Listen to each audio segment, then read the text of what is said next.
Have you been watching Married at First Sight Australia? If so, chat it up with me, True Silver.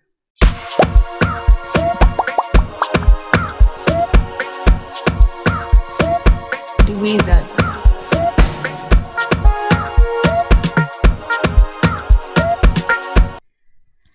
Did you know that Australia, for this show, does not do a legally binding marriage? Interesting. So the expert starts this 9th season out by stating that due to COVID, there has been a rise in marriage. I don't know about that, but I will say there's a rise in hookups. But hey, they are the experts, so let's see if they're right. We are introduced on the season 1 to 2 couples, and they are, well, I'll just start off with one and just go from there. Starting first with Selin, who is 32, and Anthony, who is 38. Both are single parents. Selin has a 2.5-year-old, and Anthony has a 9-year-old autism daughter named Gabby. And when you see him talk about her, he is always like, she is everything to him. So I want to see how this plays out, because he comes across very loving. Selin has been divorced for 3 years and comes from a close-knit Turkish family. Anthony works in sales during the day and is a wrestler by night. He describes himself as an old school romantic. And we see parts of that when they do their reception at the wedding. I think the experts did good here matching them up. You can tell the chemistry was there when they first met. When she walked in and he turned around, the families together were smiling. They was giving like the thumbs up. So yes, he was open to receive her. She showed him during a reception. They did a belly dance together, and he was very open to following her lead. But in that same case, I just felt like he came across as a gentleman. He did things to show her that that he was a gentleman. And I guess you just have to see that little part of it. And then we go to, it was like day and night. Selin and Anthony were there, but then you go and flip the side and we go to Tamara, who is 29, and Brent, who is 33. I like Brent. Brent was a very good looking man.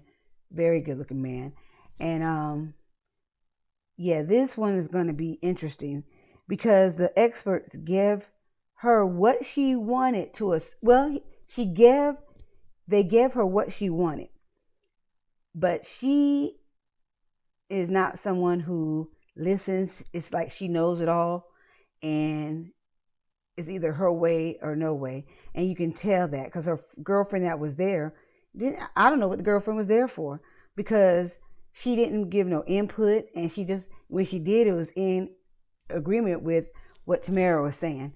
But let me go ahead and just give the breakdown on that, so therefore you'll know exactly what we're about to see. I can tell by this wedding that Tamara is gonna bring the drama for this couple. I am not team Tamara, but I'm gonna try to be fair, better than what she was. Yeah. So let me go. Like I said, Brent was and still is, but he was an entrepreneur that lived in Dubai for 7 years. And when COVID came, he lost his business, and he was a highfalutin business guy. He was rubbing noses with Jaden and Will Smith, and don't know if we want to say that part right now, but he was rubbing noses with the rich folks with his event planning, hospitality business that he did in Dubai. And I think that's what helps mold him to be a better person. And I'm not gonna say he was a bad person then, because we don't know him, but just how he spoke about what he went through. He lost his confidence when he lost the business, and he wasn't really a dater then. He said during when he was rubbing noses with the riches, because of the fact that he was just business. Didn't make time. I'm not gonna say he didn't make time for a relationship. So with him losing a job right here and having to refocus, he looks at things differently. So what might not started out good, well, started out good, and then we're looking at it as a probably like a failure part. It's a blessing, I think, in disguise. And what I like about Brent too, he does not back down, will not back down from this situation he's about to get into. And I like how he's not naive or slow with it. So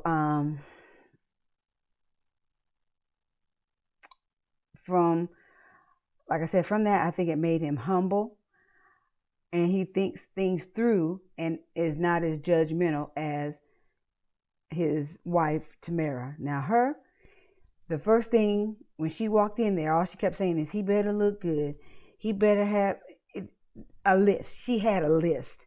And so when she walked in for the wedding and he turned around, she started smiling. Because first she was apprehensive. She didn't, she was like a ticking tomboy if they didn't match her right or give her what she said. So she walks in, sees him smiling, loving everything about him. And until he said, when she said, what do you do? And he said he works at a bar.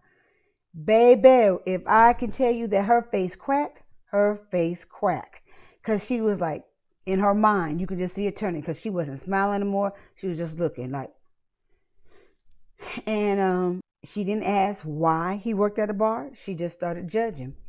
So like I said, her whole demeanor changed. She started getting smart while they were saying their vows, basically. And she, said, I told the expert that I didn't want, she had a party boy. She's like, oh, I think he's a party boy. So they go to the table to talk. And that's when he tells her that he worked in Dubai, he owned his business and stuff. Then her whole disposition changed. But my thing is, she just wanted to slice him off. Now, Tamara is coming across like she's got it going on, and she does on probably the job, because she works IT and she's doing good in that for her to be a 29-year-old. But she doesn't look all that. She has flaws. She has a small overbite. She's got work done on her lips, so it's like it's hanging. It's hanging over, and her teeth goes like the bottom goes back.